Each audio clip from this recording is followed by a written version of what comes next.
ಬೀದರ್ ಜಿಲ್ಲೆಯ ಬಸವ ಕಲ್ಯಾಣ ತಾಲೂಕಿನ ಗುಣತೀರ್ಥವಾಡಿ ಗ್ರಾಮದ ಕುಮಾರಿ ಭಾಗ್ಯಶ್ರೀ ತಂದೆ ಭಂಡಾರಿ ಅಲುಗುಡೆ ಇವಳ ಮೇಲೆ ಲೈಂಗಿಕ ದೌರ್ಜನ್ಯ ನಡೆಸಿ ಅವಳನ್ನು ಕೊಲೆ ಮಾಡಿರುವ ಆರೋಪಿಗಳಿಗೆ ಸೂಕ್ತವಾದ ಶಿಕ್ಷೆ ನೀಡಿ ಗಲ್ಲು ಶಿಕ್ಷೆಗೆ ಗುರಿಪಡಿಸಬೇಕು ಹಾಗೂ ಕುಮಾರಿ ಭಾಗ್ಯಶ್ರೀ ಕುಟುಂಬಕ್ಕೆ ವಾಸಿಸುವುದಕ್ಕೆ ನಿವೇಶನ ನೀಡಿ ಜೊತೆಗೆ ಅವರ ಕುಟುಂಬಕ್ಕೆ ಆರ್ಥಿಕ ನೆರವು ಕಲ್ಪಿಸಿಕೊಡುವಂತೆ ಕೋರಿ ಪ್ರತಿಭಟನೆ ಮಾಡಿ ಕಮಲಾಪುರ ತಾಲೂಕಿನ ಕೋಲಿ ಸಮಾಜ ಸೇವಾ ಸಂಘ ಕಮಲಾಪುರ ಹಾಗೂ ನಿಜಶರಣ ಅಂಬಿಗರ ಚೌಡಯ್ಯ ಟ್ರಸ್ಟ್ ಹಾಗೂ ವಿವಿಧ ಸಂಘಟನೆಗಳು ಸೇರಿಕೊಂಡು ಜಂಟಿಯಾಗಿ ಮನವಿ ಮಾಡಿದವೆ. ಕಲಬುರಗಿ ಜಿಲ್ಲೆಯ ಕಮಲಾಪುರ ತಾಲೂಕಿನ ಕೋಲಿ ಸಮಾಜ ಸೇವಾ ಸಂಘ ಕಮಲಾಪುರ ಹಾಗೂ ನಿಜಶರಣ ಅಂಬಿಗರ ಚೌಡಯ್ಯ ಟ್ರಸ್ಟ್ ಹಾಗೂ ವಿವಿಧ ಸಂಘಟನೆಗಳು ಸೇರಿಕೊಂಡು ಜಂಟಿಯಾಗಿ ಪ್ರತಿಭಟನೆ ಮಾಡಿ ಬೀದರ್ ಜಿಲ್ಲೆಯ ಬಸವ ಕಲ್ಯಾಣ ತಾಲೂಕಿನ ಗುಣತೀರ್ಥವಾಡಿ ಗ್ರಾಮದ ಕುಮಾರಿ ಭಾಗ್ಯಶ್ರೀ ತಂದೆ ಭಂಡಾರಿ ಆಲುಗೂಡೆ ಇವಳನ್ನು ದಿನಾಂಕ 29/8/2024 ಅಪಹರಿಸಿ ಬಳಿಕ ಇವಳ ಮೇಲೆ ಕಿಡಿಗೇಡಿಗಳು ಲೈಂಗಿಕ ದೌರ್ಜನ್ಯವೆಸಗಿ ಇವಳಿಗೆ ಕೊಲೆ ಮಾಡಿ ಇಂಜಿನಿಯರಿಂಗ್ ಕಾಲೇಜ್ ಹಿಂಬದಿ ಬೀಸಾಕಿದ್ದನ್ನು ಖಂಡಿಸಿ ಆಕ್ರೋಶ ವ್ಯಕ್ತಪಡಿಸಿದರು.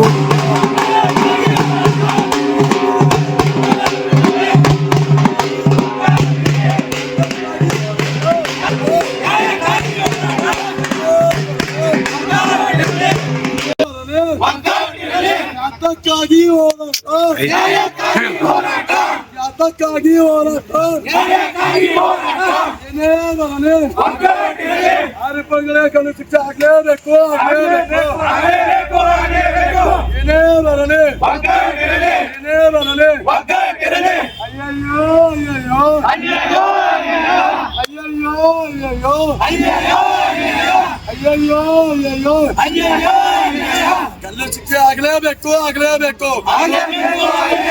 ಏನೇ ಬರಲಿ ಯಾತಕ್ಕಾಗಿ ಹೋರಾಟ ಏನೇ ಬರಲಿ ಇರೋರಿಗೆ ಈ ಸಮಾಜಕ್ಕೆ. ಈ ಸಂದರ್ಭದಲ್ಲಿ ಕೂಲಿ ಸಮಾಜದ ಅಧ್ಯಕ್ಷರಾದ ಚಂದ್ರಕಾಂತ್ ಜಮಾದಾರ್ ಸೇರಿದಂತೆ ಅನೇಕರು ಮಾತನಾಡಿ ಆಕ್ರೋಶ ವ್ಯಕ್ತಪಡಿಸಿದರು. ಆರೋಪಿಗಳಿಗೆ ಕಠಿಣ ಶಿಕ್ಷೆ ನೀಡಬೇಕೆಂದು ಆಗ್ರಹ ಮಾಡಿದ್ದಾರೆ. ಇವತ್ತು ನಮ್ಮ ಈ ಕಮಲಾಪುರ ತಾಲೂಕಿನ ಬಸ್ ಸ್ಟ್ಯಾಂಡ್ ನಿಂದ ಒಂದು ಒಳ್ಳೆ ರೀತಿ ಶಾಂತಿಯಿಂದ ಎಲ್ಲರೂ ಕೂಡಿ ಒಂದು ಮೆರವಣಿಗೆಯನ್ನು ಮಾಡುವ ಮುಖಾಂತರ ಈ ಕುಮಾರಿ ಭಾಗ್ಯಶ್ರೀ ಈ ನಮ್ಮ ಬಸವ ಕಲ್ಯಾಣ ತಾಲೂಕಿನ ಭಾಗ್ಯಶ್ರೀ ನಮ್ಮ ಇವತ್ತು ಶಾಲೆಯಲ್ಲಿ ಬರುವಾಗ ಅಲ್ಲಿರ್ತಕ್ಕಂಥ ಕಿಡಿಗಳುಗಳು ಅವಳನ್ನು ಅಪಹರಿಸಿಕೊಂಡು ಹೋಗಿ ಇವತ್ತು ಅವಳನ್ನು ಕೊಲೆಯನ್ನು ಮಾಡಿದ್ದಾರೆ. ಬಂಧುಗಳೇ, ಇಡೀ ನಮ್ಮ ಕರ್ನಾಟಕ ರಾಜ್ಯದಲ್ಲಿ ಇವತ್ತು ಕೋಲಿ ಸಮಾಜ ಮೇಲೆ ಬಹಳಷ್ಟು ಇವತ್ತು ಹಲ್ಲೆಗಳು ನಡೀತದೆ. ಇದಕ್ಕೆ ಯಾಕೆ ಅನ್ನೋದು ನಮಗೆ ಗೊತ್ತಾಗುತ್ತಿಲ್ಲ. ಆದ ಕಾರಣ ಮೊನ್ನೆ ನಮ್ಮ ಗುಲ್ಬರ್ಗ ಜಿಲ್ಲೆಯಲ್ಲಿ ಕೂಡ ಇಡೀ ನಮ್ಮ ಕರ್ನಾಟಕ ರಾಜ್ಯದಂತ ಇಡೀ ನಮ್ಮ ಸಮಾಜ ಹಿರಿಯರು ಭಾಗ್ಯಶ್ರೀ ಅವಳನ್ನು ಅವರಿಗೆ ನ್ಯಾಯ ಕೊಡಬೇಕು. ಇವತ್ತು ಅವರನ್ನು ಯಾರು ಕೊಲೆ ಮಾಡಿದರೆ ಅವರಿಗೆ ಗಡಿಪಾರ ಮಾಡಬೇಕು ಎಂದು ಅವರಿಗೂ ಗಲ್ಲು ಶಿಕ್ಷೆ ಕೊಡಬೇಕಂತ ಇಡೀ ನಮ್ಮ ಕೋಲಿ ಸಮಾಜ ಇವತ್ತೆಲ್ಲ ಕಡೆ ಹೋರಾಟ ಮಾಡ್ತಾ ಬಂದವಳೆ. ಅದೇ ರೀತಿಯಾಗಿ ಆ ಸಮಾಜ ಬಡತನ ಇದ್ದಂತ ಭಾಗ್ಯಶ್ರೀ ಅವರ ಬಡತನ ಇದ್ದಂತ ಸಮಾಜ ಅವರಿಗೆ 1 ಕೋಟಿ ರೂಪಾಯಿಯನ್ನು ಸಹಾಯಧನ ಕೊಡಬೇಕು ಮತ್ತು 5 ಎಕರೆಯನ್ನು ಭೂಮಿಯನ್ನು ಕೊಡಬೇಕು. ಅದೇ ರೀತಿ ಅವರಿಗೆ ಒಂದು ಮನೆಯನ್ನು ಕಟ್ಟಿಸಿಕೊಡಬೇಕಂತೇಳಿ ಇವತ್ತು ಈ ಕಮಲಾಪುರ ತಾಲೂಕಿನ ಇರ್ತಕ್ಕಂಥ ಯುವಕರು ಸುಮ್ಮನೆ ಅಲ್ಲಿರ್ತಕ್ಕಂಥ ಮೇನ ಇರ್ತಕ್ಕಂಥ ಯುವಕರು ನಾವು ಬಂದಿದೆ. ಅವರಿಗೆ ಇನ್ನೂ 4-5 ದಿವಸದಲ್ಲಿ ಅವರಿಗೆ ಎದೆಗೆ ಗುಂಡು ಕೊಡುವ ಮುಖಾಂತರ ಅವರು ಕೊಲೆ ಮಾಡುವ ಮುಖಾಂತರ ಇವತ್ತು ಈ ಕಾರ್ಯಕ್ರಮವನ್ನು ನಾವು ಹಾಡಿಕೊಂಡಿದ್ದೇವೆ. ಮುಂದಿನ ದಿನಗಳಲ್ಲಿ ಅವರಿಗೆ ನಮ್ಮ ಭಾಗ್ಯಶ್ರೀ ಅವರಿಗಾಗಲ ಇಡೀ ನಮ್ಮ ಸಮಾಜಕ್ಕೆ ಒಂದು ದೊಡ್ಡ ಅನ್ಯಾಯ ಆಗಿದೆ. ಅದೇ ರೀತಿಯಾಗಿ ಇವತ್ತು ಭಾಗ್ಯಶ್ರೀ ಅಷ್ಟೇ ಅಲ್ಲ, ಇಡೀ ಸಮಾಜ ಇರ್ತಕ್ಕಂಥ ಎಲ್ಲ ಮಹಿಳೆಯರ ಮಾಡಿ ಜಿಲ್ಲೆಯಲ್ಲಿ ಇವತ್ತು ನಡೀತದೆ ಬಂದವಳೆ. ಆದ ಕಾರಣ ಇವತ್ತಿನ ದಿವಸ ನಮ್ಮ ಕಮಲಾಪುರ ತಾಲೂಕಿನ ಕೋಲಿ ಸಮಾಜ ಎಲ್ಲರೂ ಕೂಡಿಕೊಂಡು ಇವತ್ತು ಅವರಿಗೆ ನ್ಯಾಯ ಸಿಗುವ ಹೋರಾಟ ನಿಲ್ಲುವುದಿಲ್ಲ. ಮುಂದಿನ ದಿನಗಳಲ್ಲಿ ಇನ್ನು ಹೆಚ್ಚಿನ ಕಮಲಾಪುರದಾಗ ಬರ್ತಕ್ಕಂಥ ಸುತ್ತಮುತ್ತಲ ಹಳ್ಳಿಗಳ ಕೂಡಿಕೊಂಡು ಎಲ್ಲ ನಮ್ಮ ರಾಜಕೀಯ ಹಿರಿಯರ ಮುಖಂಡರು ಕೂಡಿಕೊಂಡು ಇದೀ ನಮ್ಮ ಕಮಲಾಪುರದಿಂದ ಪಾದಯಾತ್ರೆ ಮಾಡುವ ಮುಖಾಂತರ DC ವರೆಗೆ ನಾವು ಮನೆ ಪತ್ರ ಕೊಡ್ತೇವೆ ಅಂತೇಳಿ ಇವತ್ತು ನಾನು ಈ ವೇದಿಕೆ ಮುಖಾಂತರ ಅತ್ಯಾಚಾರಗಳು ನಡೀತಾ ಇದೆ. ಈ ಸಮಾಜವನ್ನು ದುರ್ಬಲಗೊಳಿಸ್ತಾ ಇದ್ದಾರೆ ರಾಜಕೀಯ ಪಕ್ಷದರೆಲ್ಲರೂ ಕೂಡಿ. ನಮ್ಮ ಚುನಾವಣೆ ಬಂದಾಗ ಮಾತ್ರ ನಮ್ಮ ಕೋಲಿ ಸಮಾಜ ನೆನಪಾಗುತ್ತದೆ, ಇಲ್ಲವಾದ್ರೆ ಇಲ್ಲ. ಕೋಲಿ ಸಮಾಜದ ಮೇಲೆ ನಿರಂತರ ಜಿಲ್ಲೆಯಾದ್ಯಂತ ರಾಜ್ಯದಂತ ಕೋಲಿ ಸಮಾಜದ ಯುವಕರ ಮೇಲೆ ಮಾರಣಾಂತಿಕ ಹಲ್ಲೆಗಳು ಮತ್ತು ಕೊಲೆಗಳು ಮತ್ತು ಹೆಣ್ಣುಮಕ್ಕಳ ಮೇಲೆ ರೇಪ್ಗಳು ನಡೀತಾ ಇದೆ. ಸರ್ಕಾರ ಕಣ್ಣು ಮುಚ್ಚಿ ಕುಳಿತುಕೊಂಡಿದೆ. ಅದಕ್ಕಾಗಿ ನಮ್ಮ ಸಮಾಜಕ್ಕೆ ನ್ಯಾಯ ಒದಗಿಸಿಕೊಡ್ಬೇಕಾಗಿ ಈ ಮೂಲಕ ಸರ್ಕಾರಕ್ಕೆ ತಹಶೀಲ್ದಾರ್ ಮೂಲಕ ಸರ್ಕಾರವನ್ನು ಒತ್ತಾಯ ಮಾಡ್ತಾ ಇದ್ದೇವೆ. ಒಂದು ವೇಳೆ ಒಂದು ನ್ಯಾಯ ಸಿಗಲಿಲ್ಲ ಅಂದ್ರೆ ನಾವು ಜಿಲ್ಲಾ ಮಟ್ಟದಲ್ಲಿ ರಾಜ್ಯ ಮಟ್ಟದಲ್ಲಿ ಕೂಡ ಹೋರಾಟ ಮಾಡ್ಲಿಕ್ಕೆ ನಾವು ತಯಾರಿದ್ದೇವೆ ಅಂತ ಹೇಳಿ ಈ ಮುಖಾಂತರ ಹೇಳಲಿಕ್ಕೆ ಬಯಸ್ತಾ ಇದ್ದೇನೆ. ಬಂಧುಗಳೇ, ಬೇಕೇ ಬೇಕು. ಭಾಗ್ಯಶ್ರೀಯನ್ನು ಅತ್ಯಾಚಾರ ಮಾಡಿ ಹತ್ಯೆ ಮಾಡಿರೋ ಬಸ್ರಿಗೆ ಕೂಡಲೇ ಗುಂಡಾಟ ಮಾಡಲೇಬೇಕು.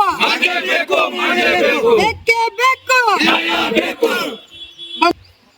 ಕಮಲಾಪುರ ತಾಲೂಕಿನ ಒಂದು ಕೋಳಿ ಸಮಾಜದ ಒಂದು ಅಧ್ಯಕ್ಷರ ನೇತೃತ್ವದಲ್ಲಿ ಏನು ಬಸವ ಕಲ್ಯಾಣ ತಾಲೂಕಿನ ಭಾಗ್ಯಶ್ರೀ ಭಂಡಾರಿ ಅವರಿಗೇನು ಮಹಿಳೆಗೇನು ಅತ್ಯಾಚಾರ ಆಗಿ ಹತ್ಯೆ ಆಗಿ ಏನು ಅವ್ರ ಕೊಲೆ ಪ್ರಕರಣದಲ್ಲಿ ಯಾರ್ಯಾರು ಭಾಗಿ ಇದಾರ ಇದನ್ನೆಲ್ಲನೂ ತನಿಖೆ ಮಾಡಬೇಕು ಮತ್ತು ಕೂಡಲೇ ಏನು ಅವ್ರ ಆರೋಪಿಗಳೇನಕ ಒಂದು ಶೂಟೌಟ್ ಆರ್ಡರ್ ಪಾಸ್ ಮಾಡ್ಬೇಕಂತ ಹೇಳಿ ಏನು ನಾವು ಆಜ್ಞೆ ಮಾಡಿದೆವು.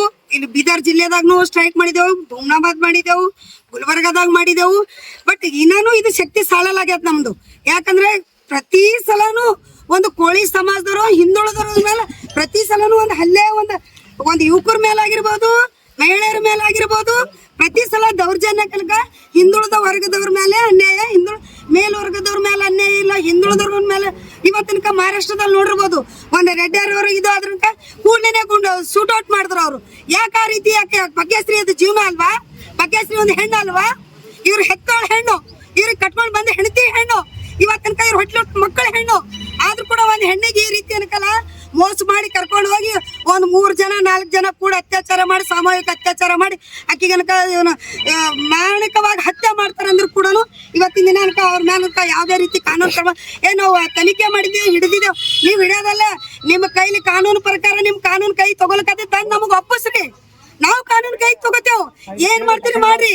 ಯಾಕಂದ್ರೆ ಇವತ್ತಿನ ದಿನ ಇಲ್ಲಿ ಬೀದರ್ ಜಿಲ್ಲೆ ಒಂದು ಬಸವಣ್ಣನ ನಾಡಿನೊಳಗ ಒಂದು ಶಾಂತಿ ಒಂದು ತೋಟದೊಳಗ ಇಂಥ ಅಕ್ರಮ ನಡೀತದ, ಅಂತಲ್ಲಿಂತ ಮಹಿಳೆಯರಿಗೆ ರಕ್ಷಣೆ ಇಲ್ಲಂದ್ರ ಮತ್ತೆ ಎಂತಲ್ಲಿ ಇರ್ತದ್ರಿ?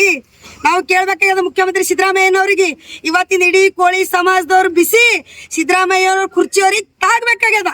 ಅವಾಗ ಎಲ್ಲಿ ತನ ಅವ್ರ ಕುರ್ಚಿಗೆ ತಾಗಲ್ಲ, ಎಲ್ಲಿ ತನ ಅನ್ಕಲ್ಲ ನಮ್ಮ ಕೂಗು ಅವ್ರಿಗೆ ಮುಟ್ಟಲ್ಲ, ಅಲ್ಲಿ ತನ ಇದೇ ರೀತಿ ನಾವು ಶೋಷಣೆ ಒಳಗಾಗ್ತೇವೆ. ಏನು ಇವತ್ತು ಯುವಕರು ಜಾಗರಾಗ್ಯಾರ, ನಮ್ಮ ಸಮಾಜದವ್ರು ಯುವಕರು ಜಾಗರಾಗ್ಯಾರ, ಮಹಿಳೆಯರು ಜಾಗರಾಗ್ಯಾರ.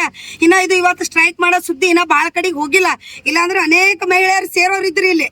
ಯಾಕಂದ್ರೆ ಒಂದು ತಾಲೂಕಾ ಸಭೆ ಮಾಡಿ ಪಾಪ ಮೀಟಿಂಗ್ ಕರೆದಿರು ನಮ್ಮ ಚಂದ್ರಕಾಂತ್ ಅವರು. ಆ ಸಭೆಗೆ ನಾವು ಬರ್ಲಕ್ಕಾಗಿಲ್ಲ, ಅದಕ್ಕೆ ನಾವು ಕ್ಷಮೆ ಯಾಚಿಸ್ತೇವೆ. ಏನು ಇನ್ನು ಮುಂದಿನ ದಿನಗಳದೊಳಗ ಅವ್ರಿಗೆ ಏನಾದ್ರು ಕಾನೂನು ಪ್ರಕಾರ ಕ್ರಮ ತಗೊಂಡು ಅವ್ರಿಗೆ ಒಂದು ಏನೋ ಸೂಟ್ ಆರ್ಡರ್ ಪಾಸ್ ಮಾಡಲಿಲ್ಲ ಅಂತಂದ್ರೆ ನಾವು ಉಗ್ರವಾದ ರೀತಿಯಲ್ಲಿ ಈಗ ನಮ್ಮ ಹಿರಿಯರು ಹೇಳ್ದಂಗೆ ಇಲ್ಲಿದ್ದು ಪಾದಯಾತ್ರೆ ಮುಖಾಂತರ ನಂದು ಕಮಲಾಪುರ ತಾಲೂಕಾ ನನ್ನ ತಾಲೂಕದೊಳಗನಕ ಈ ರೀತಿ ಅನ್ಯಾಯ ಆಗದಂದ್ರೆ ನಾವು ನಿಜಕ್ಕೂ ನಾವು ಸಹಿಸಲ್ಲ. ಇದ್ರ ಬಿಸಿ ಸರ್ಕಾರಕ್ಕೆ ತಾಗಿಸ್ತೇವೆ.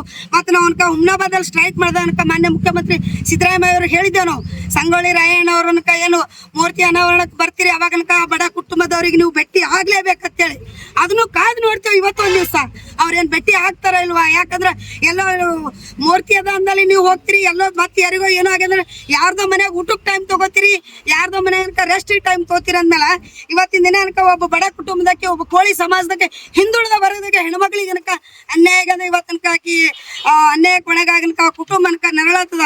ಅವ್ರ ಮನೆಗೆ ಹೋಗಿದ್ದೇವೆ ನಾವು, ಅವ್ರ ಮನೆಗೆ ಇರ್ಲಕ್ಕೆ ಜಾಗ ಇಲ್ಲ. ಅವ್ರಿಗೆ 4 ಪತ್ರದ ಒಂದು ಪತ್ರ ರೂಮ್ನಲ್ಲಿ ಅನ್ಕಲ್ಲ ಒಂದು ಎಲ್ಲ ಕಡೆ ಮಳೆ ಬಂದ್ರೆ ನೀರು ಸೈತಂತ ಅಂತ ಒಂದು ಬಡ ಕುಟುಂಬದೊಳಗೆ ಅವ್ರಿಗೆ ಆರ್ಥಿಕವಾಗಿ ಅವ್ರು ಅದು 1 ಕೋಟಿ ರೂಪಾಯಿ ಪರಿಹಾರನೂ ಕೊಡಬೇಕು. ಮತ್ತು ಇನ್ನೊಂದು ಅವ್ರು ST ಸರ್ಟಿಫಿಕೇಟ್ ತೊಗೊಂಡಿರೋದ್ರಿಂದ ಅವ್ರ ಮನ್ಯಾಗ ಅವ್ರ ತಮ್ಮ ಇದ್ದಾನೆ, ಅವ್ರಿಗೆ ಒಂದು ಗೌರ್ಮೆಂಟ್ ಸರ್ಟಿಫಿಕೇಟ್ ಇಲ್ಲ, ಅವ್ರ ತಂದೆಗೆ ಒಂದು ಯಾವುದಾರೇ ಒಂದು ಎಂಪ್ಲಾಯ್ ಒಳಗೆ ಗೌರ್ಮೆಂಟ್ ಎಂಪ್ಲಾಯ್ ಮಾಡ್ಕೋಬೇಕು. ಅದಕ್ಕಾಗಿ ಅವರು ಮಾನ್ಯ ಮುಖ್ಯಮಂತ್ರಿ ಅವ್ರಿಗೆ ನಾವು ಮನವಿ ಅದ ನಮ್ಮದು, ದಯಮಾಡಿ ಕೂಡಲೇ ಎಲ್ಲ ನಮ್ಮ ಬೇಡಿಕೆ. Shashi Patil, RG32 news Kannada.